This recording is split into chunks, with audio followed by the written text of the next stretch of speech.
এক ছিল ছোট্ট গ্রাম, নাম তার শ্যামপুর। সেই গ্রামে থাকতো এক দুষ্টু কুকুর টমি আর এক চালাক বিড়াল মিনি। দুজনেরই বাস পাশের দুই ঘরে, কিন্তু তারা একে অপরকে একদম পছন্দ করত না। টমি সব সময় মিনির পেছনে দৌড়াতো, আর মিনি গাছে উঠে মজা করে হাসতো। হা হা, ধরা গেলি না টমি। একদিন গ্রামের সবাই পিকনিকে গেল বনে। টমি আর মিনি দুজনেই একা রয়ে গেল। হঠাৎ রাতে ভয়ানক ঝড় বৃষ্টি শুরু হলো। বিদ্যুৎ চমকালো, বাতাস বইতে লাগলো জোরে, আর টমির ঘরের ছাদ দিয়ে পানি পড়তে লাগলো। টমি ঠান্ডায় কাঁপতে লাগলো, ভিজে একদম চুপচুপে। মিনি জানালা দিয়ে সব দেখছিল।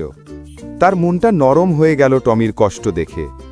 সে জানালার পাশে গিয়ে বলল, এই টমি, এসো আমার ঘরে, এখানে শুকনো গরম। টমি একটু ভয় পেল, তারপর বলল, তুমি কি আর ঝগড়া করবে না? মিনি হাসল, না রে, আজ থেকে আমরা বন্ধু। সেই রাতে তারা একসঙ্গে ঘুমালো একই চাদরের নিচে। সকালে সূর্যের আলোয় তারা নাস্তা করল। টমি তার হাড় ভাগ করে দিল, মিনি দিল তার দুধের বাটি। দুজনেই খুব খুশি। তারপর থেকে তারা দুজন সব কাজ একসঙ্গে করত।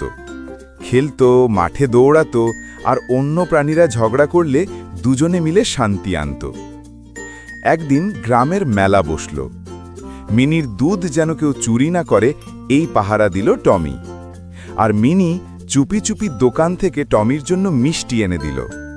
সবাই অবাক যে বিড়াল কুকুর একসময় শত্রু ছিল, তারা এখন সবার প্রিয় বন্ধু। গ্রামের বাচ্চারা আনন্দে একটা গান বানালো, বিড়াল আর কুকুর এখন এক দল।